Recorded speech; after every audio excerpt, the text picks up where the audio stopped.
Hi guys, today I want to answer the question, what is revival? It's a Christian term that gets thrown around a lot, and I have an interview taped where the answer is talked about. Historically, throughout the world in many cities and towns, there have been times where the people have cried out to God and He has supernaturally answered, even within the last 100 years. People by the hundreds, thousands, start proclaiming Jesus as Savior, and supernatural things like healing starts happening. But many people, myself previously included, have a very skewed and lesser view of what true revival really is. So that's why I did this interview. This is part number 4. You can check out the previous parts for more, and enjoy learning about what happens when God's people cry out to Him and He answers.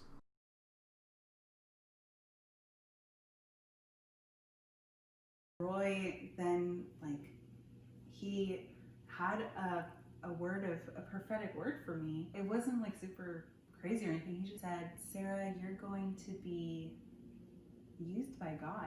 He only pointed out a couple of us in the bigger groups, but that has been my prayer, that I be used by God. I had been feeling so kind of lost. I really needed to hear that especially I knew it was from the Lord in that moment.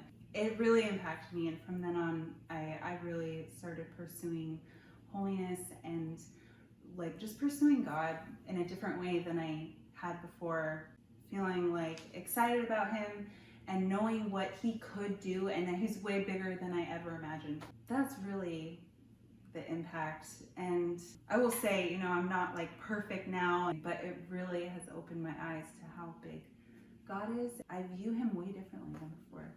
I can barely explain it. My husband's life as well, it changed our trajectory of where we thought we were going in life.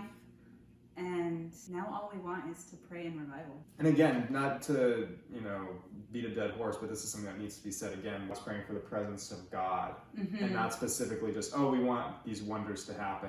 God comes, the wonders will come too, but it's praying for Him. Yes. It's like a taste of heaven. Sarah, you've given us so much good stuff. One last question.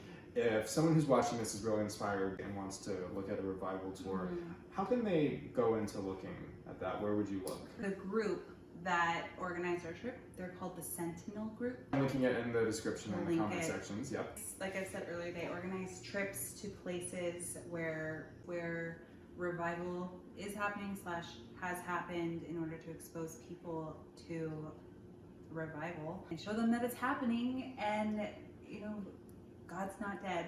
Yeah. The Sentinel Group, that's how you can get in touch with them, read up on the topic, and sign up for their emails. Sarah, seriously, thank you again so much. I really appreciate your time. Guys, thank you so much for watching. Please remember to subscribe to the channel. Check out my social media on Facebook, Instagram, Twitter. All right, guys, have a blessed day or a blessed night. Pray for revival wherever you are, and just remember, God is so big and so cool. Amen.